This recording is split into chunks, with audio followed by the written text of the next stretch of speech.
বন্ধুরা, শুধু তোমারই জন্য সিরিয়ালের আজকের রিভিউ। রাহি রাহুলকে দেখে বলছি যে বলো নিজের মুখের কথাগুলো, যে এটা ভুল করে আমার কাছে চলে এসেছে। বারবার এই ভুলগুলো আমার সাথে কেন হচ্ছে?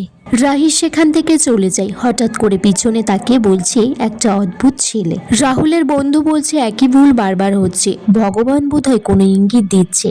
মনে হয় কোনোভাবে ওই মেয়েটির সঙ্গে তোর তার জোড়া আছে। রাহুল বলছে তোরা যে কি বলিস না। এদিকে রাহি কলেজের ক্যান্টিনে বসে আছে মনমরা করে। সেখানে তার একটা বান্ধবী এসে বলছে যে তুই যে অনুষ্ঠানে গেছিলি না, একটা আমেরিকা বরের বাঙালি বউ, সেটাতে কি হলো? রাহি বলছে বিয়ের কথা কি কখনো ওরকম প্রতিযোগিতার মঞ্চে ঠিক হতে পারে? তখন রাহির বান্ধবী বোঝাচ্ছে যা হয় ভালোর জন্যই হয়। এদিকে রাহুল বলছে আমাকে এই দেশের মাটিতেই থাকতে হবে, একজন স্পোর্টস পার্সন হিসেবে এই দেশকে রিপ্রেজেন্ট করতে হবে, আর তিতলিকেও বিয়ে করতে হবে। এদিকে তিতলি ছাদের উপরে আছে, সেখান দিয়ে একটা প্লেন যাচ্ছে। সে হাত বাড়িয়ে বলছে সবটা যেন হাতের মধ্যে এসেও বারবার বাইরে চলে যাচ্ছে। এদিকে রাহুল তার ভাইকে বলছে যে মাকে গিয়ে বল আমার বিয়ের সম্বন্ধটা তিতলির সাথে করতে। রাহুলের ভাই বলছে বিয়ে করবি তুই, বউ হবে তোর, আর আমি গিয়ে মাকে বলবো? রাহুল বলছে কেন, কোনো ভালো মেয়ে এসে বললে তাকে তো হেল্প করতিস।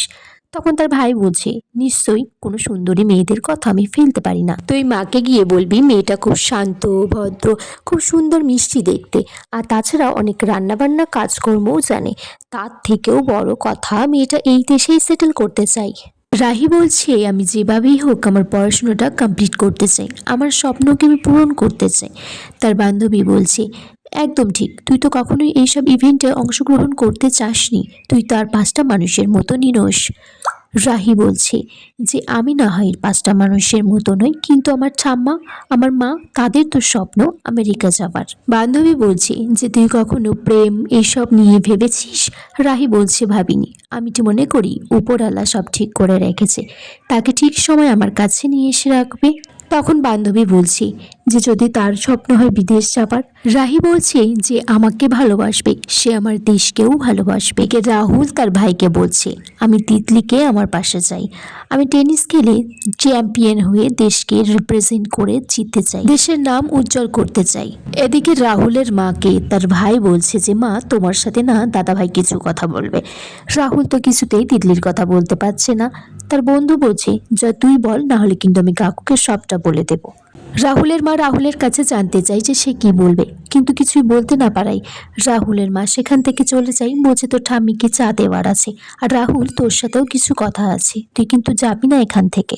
রাহুল তারপর তার মায়ের কাছে যাই রান্নাঘরে, সেখানে গিয়েও সে বলতে চায় যে মা আমি একজনকে বলে থেমে যাই, একটা ফোন আসে। রাহুল তারপর সেখান থেকে কথাটা না বলেই চলে যায়।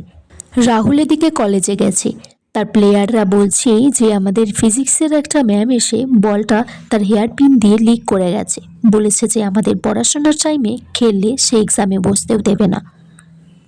রাহুল তারপর রুম নাম্বার জানতে চাই, সে বলে যে 9 নাম্বার। এদিকে রাহি ক্লাসে পড়াচ্ছে, তার রুম নাম্বার 6, কিন্তু একজন স্টুডেন্ট ঘরে আসাই তার রুম নাম্বারটা চেঞ্জ হয়ে উপরে 6টা 9 হয়ে যায়।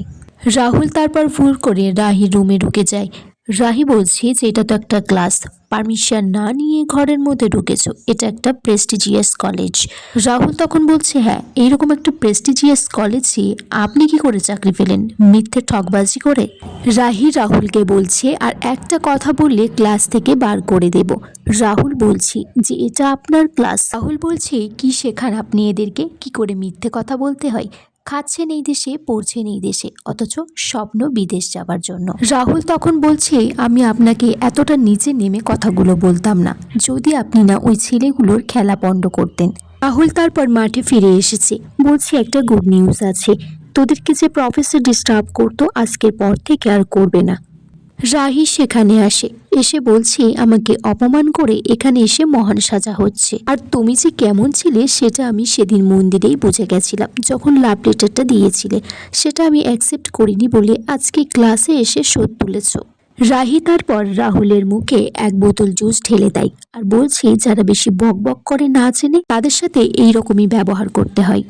তাছাড়া তোমার মতো বড়লোক বাড়ির বখাটে ছেলেরা জানে না যে এই মধ্যবিত্ত পরিবারের মেয়েরা কতটা স্যাক্রিফাইস করে তাদের স্বপ্নকে পূরণ করার জন্য।